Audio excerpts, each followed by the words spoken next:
Magnetic field due to current carrying loop on a point on its axis at a distance r from center. Capital R is the radius of loop and small r is the distance of point from the center of loop. अब यहाँ इसमें एक दो condition हम special cases में ले आएंगे. क्या लेकर आएंगे देखिए. एट लार्ज डिस्टेंस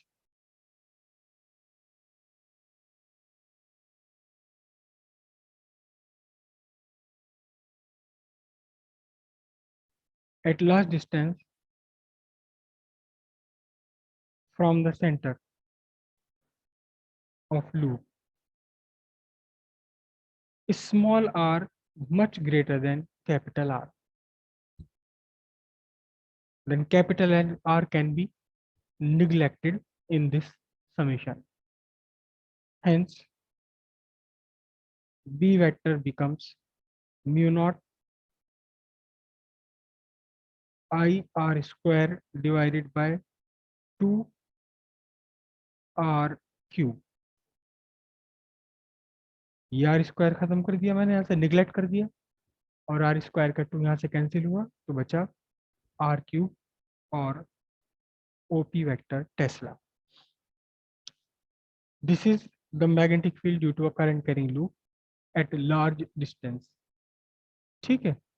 अच्छा, इसमें भी फिर हम मल्टीप्लाई कर सकते हैं एन से. क्या?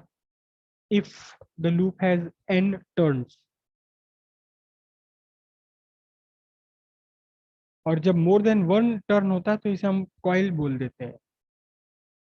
हैज एन टर्न्स, तो फिर यहाँ इस फॉर्मूले में सिंपली एन से मल्टीप्लाई हो जाना है.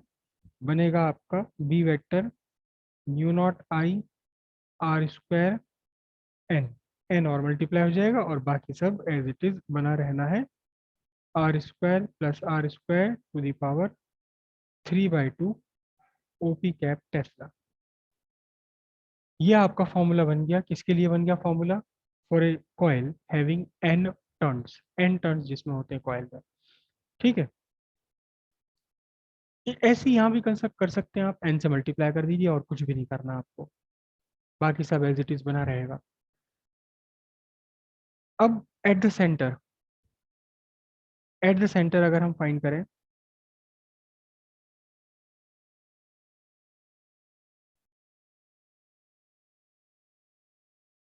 Eight the centre of loop, अगर हम लूप के सेंटर पर फाइंड करें मैग्नेटिक फील्ड इसी फॉर्मूले से, यहाँ लूप के सेंटर पर मैग्नेटिक फील्ड फाइंड करें, तो फिर सिंपल सी बात है, स्मॉल आर की वैल्यू कितनी बनेगी? स्मॉल आर की वैल्यू 0 हो जानी है. तो यहाँ इसी फॉर्मूले में हम स्मॉल आर की वैल्यू 0 रख देंगे. सेंटर ऑफ द लूप के लिए स्मॉल आर बनेगा आपका 0, और यहाँ आप 0 रखेंगे तो बनेगा, डिवीजन में आएगा आपका आर स्क्वायर इंटू 3/2, तो आर क्यूब, और ऊपर का आर स्क्वायर कैंसिल होकर नीचे बचेगा डिनोमिनेटर में केवल आर बच जाएगा. तो आपका फॉर्मूला क्या बनेगा? Mu naught I by 2 r OP cap tesla. ये फॉर्मूला आपका बन जाना है B vector equals mu naught I, R square cancel हो गया, upon 2 r OP cap tesla. और ये वही फॉर्मूला आ गया जो हमने पहले ही प्रूव किया था at the centre of loop या at the centre of coil.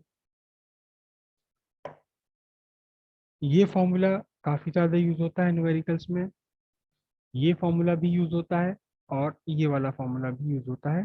बस ध्यान ये रखना है कि यहाँ this formula is applicable for every condition, for any condition.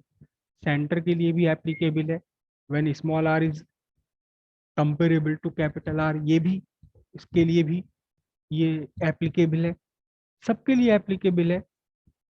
और यहाँ this equation is applicable only when the distance of point is much larger than the radius of loop, and this equation is applicable particularly for the center of loop.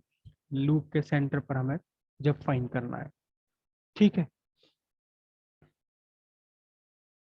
अब इसका एक graph भी हम draw करते हैं. इसका एक graph भी हम ड्रॉ करते हैं।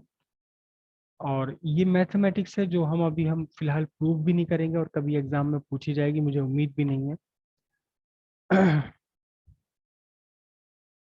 मैं लूप ड्रॉ कर लेता हूँ फिर से, वही पूरा loop. This is the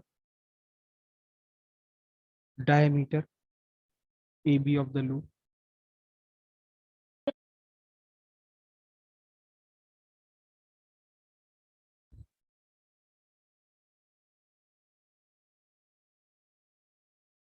this is the loop, centre O, radius capital are,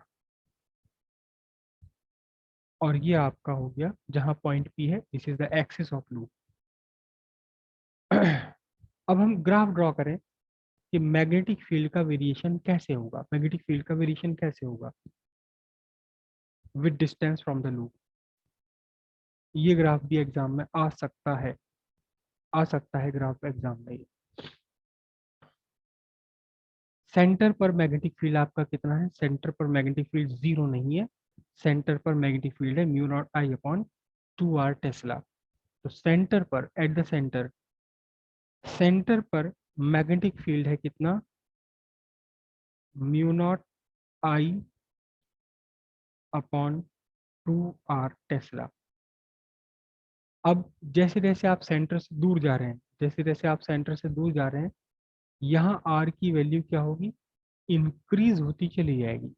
centre के लिए आपने r का वैल्यू कितना रखा, r की वैल्यू आपने 0 रखी, और फिर r की वैल्यू इंक्रीज होती चली जाएगी, तो आपका पूरा डिनोमिनेटर, डिनोमिनेटर इंक्रीज होता चला जाएगा। डिनोमिनेटर इंक्रीज होता चला जाएगा तो b की वैल्यू क्या होगी, b आपकी डिक्रीज होती चली जानी है। b की वैल्यू आपकी डिक्रीज होती चली जानी, तो फिर अब आपका ग्राफ कैसे होगा, ग्राफ नीचे की तरफ होगा, लेकिन ये इन्वर्सली प्रोपोर्शनल भी नहीं है, डायरेक्टली प्रोपोर्शनल भी नहीं है।